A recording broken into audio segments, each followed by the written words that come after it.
Hello bachcho, let's read this question, and the question says that AP is a tangent to the circle with center O such that OP is equal to 4 centimeter and angle OPA is equal to 30 degree. Then AP is equal to, now let's see the options. Option A 2 into square root 2 centimeter, option B 2 centimeter, option C 2 into square root 3 centimeter, and option D 2 into square root 2 centimetre. तो आइए अब इस question को यहाँ पर हम solve कर लेते हैं। इस क्वेश्चन में हमसे कहा गया है कि AP हमारे पास टेंजेंट है to the circle with centre OK, और OP जो है यहाँ पर वो 4 सेंटीमीटर है, और एंगल OPA जो है हमारे पास ये 30 डिग्री है। तो हमें AP बताना है।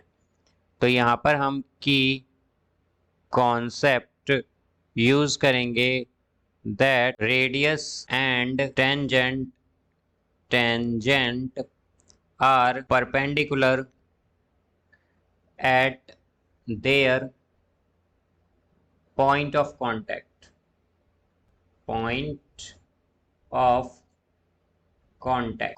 तो यहाँ से अगर हम देखें तो हमारे पास ये जो फिगर गिवन है ये कुछ इस तरह है कि हमारे पास यहाँ पर ये एक सर्कल है और उस पर एक टेंजेंट है हमारे पास ये इस तरह से, एंड देन यहाँ पर ये हमारा सेंटर है और ये यहाँ पर इस तरह से आती है, और ये एंगल 30 डिग्री है। ये यहाँ पर A है, ये P है और ये O है।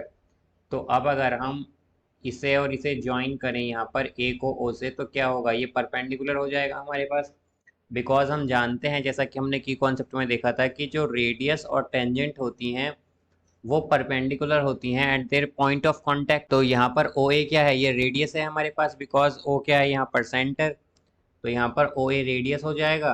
तो हम क्या कहेंगे कि यहाँ पर हमारे पास ए पर क्या बन रहा है, 90 डिग्री बन रहा है, यानी कि ये एक राइट एंगल ट्रायंगल है।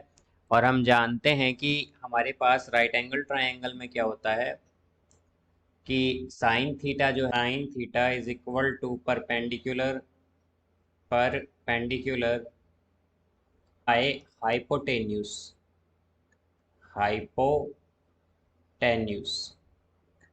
तो हमारे पास साइन थीटा क्या होता है, ये इक्वल होता है परपेंडिकुलर बाय हाइपोटेन्यूस के। तो यहाँ से अब अगर हम देखें तो थीटा क्या है हमारा 30 डिग्री, तो ये आएगा sine 30 is equal to perpendicular है हमारे पास यहाँ पर ओ ए और हाइपोटेन्यूस है ओ पी। तो यहाँ से अगर हम देखें तो हमारे पास ओ पी क्या गिवन है, हमें 4 सेंटीमीटर गिवन है, और साइन 30 क्या होता है, ये होता है 1/2। तो 1/2 इक्वल होगा यहाँ पर ओ ए बाय ओ पी, यानी कि 4 के। तो ओ ए क्या आएगा यहाँ से, ओ ए आ जाएगा यहाँ पर 2 सेंटीमीटर। ये ओ ए आया है हमारे पास, और हमें बताना है यहाँ पर ए पी क्या होगा। अब जैसा कि हम जानते हैं कि एक राइट एंगल ट्रायंगल है हमारे पास, तो यहाँ पर ए पी क्या है हमारे पास, ए पी है यहाँ पर बेस। और हम जानते हैं कि राइट एंगल ट्रायंगल में पाइथागोरस थ्योरम के अकॉर्डिंग हमारे पास क्या होता है, hypotenuse square is equal to perpendicular square plus base square. तो यहाँ से हमारे पास क्या आएगा, ये होगा O P square is equal to O A square plus A P square, ये आएगा। तो हम अगर देखें तो क्या होगा, यहाँ पर ओ पी है हमारे पास 4, तो ये 4 का स्क्वायर क्या हो जाएगा 16। देन ओ ए हमारे पास क्या आया है 2, तो 2 का स्क्वायर होगा 4 प्लस ए पी स्क्वायर। तो यहाँ से हमारे पास ए पी स्क्वायर हो जाएगा 16 माइनस 4 यानी कि 12।